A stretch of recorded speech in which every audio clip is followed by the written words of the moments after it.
नमस्ते दोस्तों। आज हम श्री हरिवंश पुराण विष्णु पर्व के 29वें अध्याय का वर्णन श्रवण करेंगे, जिसमें मथुरा में हो रहे धनुष उत्सव के अखाड़े का विवरण किया गया है। आइए सुनते हैं कथा विस्तार से। वैशंपायन जी ने कहा, अगले दिन उस महान खेल को देखने के लिए उत्सुक नागरिकों से अखाड़ा भर गया। सभा स्थल को अष्टकोणीय चित्र खंभों द्वारा समर्पित किया गया था, जो छतों दरवाजों से सुसज्जित थे, जिनमें खिड़कियां गोलाकार या अर्धचंद्राकार थीं। कुशन के साथ आकार और समायोजन, और यह समुद्र की तरह चमक रहा था, जबकि बड़े बादल इस पर मंडरा रहे थे, जिसमें युद्ध के दृश्य के लिए विशाल पर्याप्त मंडप लगाए गए थे। सामने की ओर खुला लेकिन सुंदर और बढ़िया पर्दों से ढका हुआ, फूलों की मालाओं से सुसज्जित और शरद ऋतु के बादलों की तरह चमक से जगमगाता हुआ, पहाड़ों की तरह विशाल विभिन्न प्रकार के मंडपों के सजाया गया था, जिन पर कई शिल्पों के उपकरण और प्रतीक लगे हुए थे। आंतरिक निवासियों के कक्ष में चमक रहे थे, सोने के रत्नों और जाली से चमक रहे थे। वे बड़े पैमाने पर कीमती पत्थरों से सजाए गए थे, नीचे महंगे लटकन के साथ घिरे हुए और ऊपर मीनारों से अलंकृत थे, और ऐसे दिखते थे आकाश में अपनी किरणें फैलाए पर्वत, जबकि बहुमूल्य आभूषणों से परावर्तित प्रकाश की किरणें सफ़ेद चौरियों की लहर और महिला आभूषणों की संगीतमय झनकार के साथ मिश्रित हो गई थीं।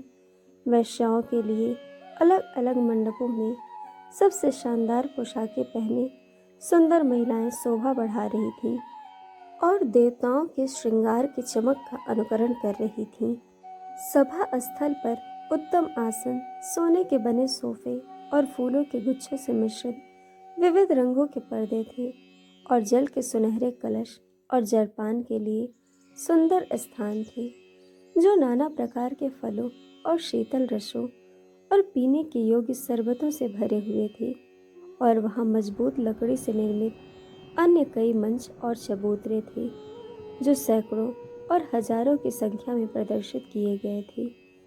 और घरों के शीर्ष पर कच्छ नाजुक पर्दों से ढके हुए थे, जिसके माध्यम से महिलाएं खेल देख सकती थी, हवा में उड़ते हंसों की तरह दिखाई देते थे। सामने एक मंडप खड़ा था, जो अपनी भव्यता से बाकियों से बढ़कर अपनी चमक में मेरु पर्वत के समान दिख रहा था।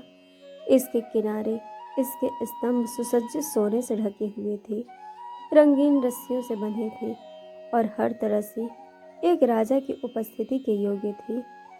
कुंवलिया पेड़ हाथी को द्वार पर प्रतीक्षा करने दो का आदेश देकर राजा कंस ने विभिन्न देशों से आए हुए पुरुषों से भरे हुए, उनके शोर से गूंजते हुए, विशाल महासागर की तरह हिलते हुए और दीप्तिमान अखाड़े में प्रवेश किया।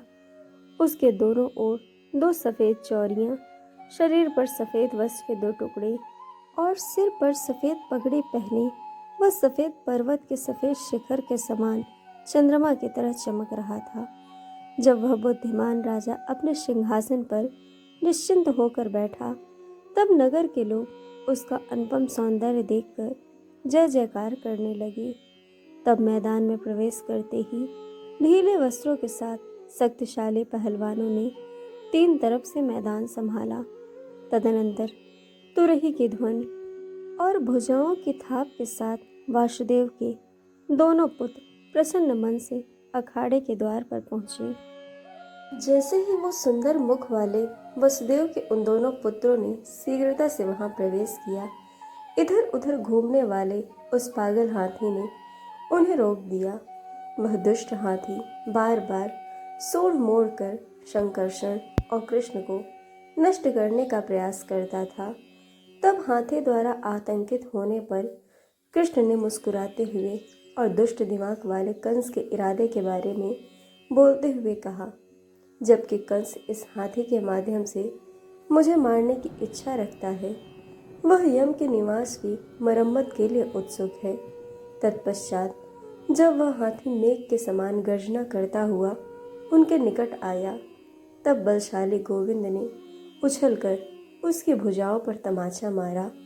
वह सिंह की तरह दहाड़ता और हाथ पटकते हुए हाथी के सामने खड़े होकर जल से भीगी हुई उसकी सूंड को अपनी छाती पर ले लिया।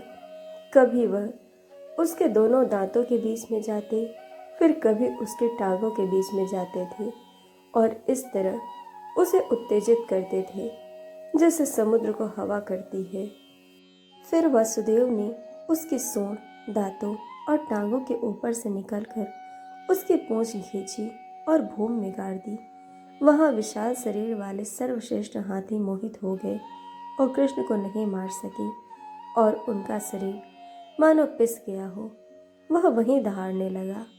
फिर वह अपने दोनों घुटनों से पृथ्वी को छूकर और अपने दांतों से पृथ्वी पर प्रहार करके वर्षा के समय बादल के समान क्रोध के मारे प्रलय करने लगा।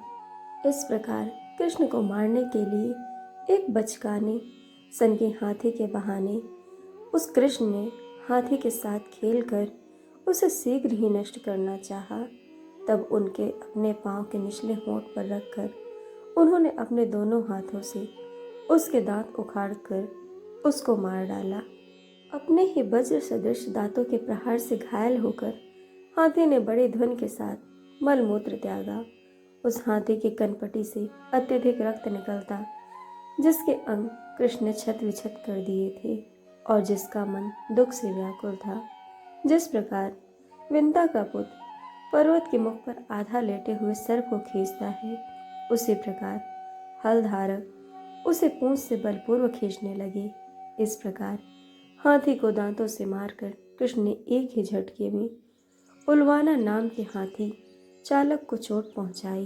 तब अत्यंत करुण गर्जन करते हुए वह विशाल हाथी टूटे हुए दांतों के साथ वज्र से गिरी आग के समान महामातृ के साथ नीचे गिर पड़ा।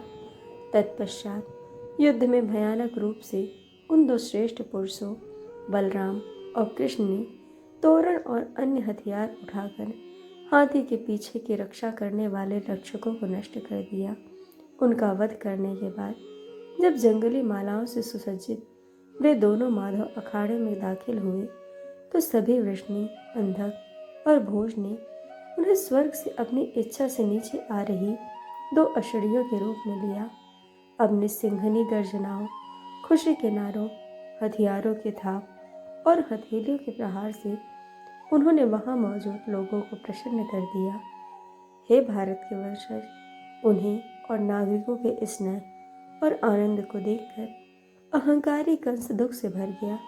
इस प्रकार गर्जना करते हुए हाथी को मारकर कमल नयन कृष्ण अपने बड़े भाई के साथ समुद्र रूपी अखाड़े में पहुंचे। इस प्रकार श्री हरिवंश पुराण विष्णु पर्व का 29वां अध्याय पूर्ण हुआ। दोस्तों, कथा आपको कैसी लगी यह हमें कमेंट करके ज़रूर बताइएगा और चैनल को सब्सक्राइब, वीडियो को लाइक शेयर करना बिल्कुल मत भूलिएगा। वीडियो देखने के लिए आप सभी का बहुत बहुत धन्यवाद। जल्द मिलेंगे कथा के अगले अध्याय के साथ।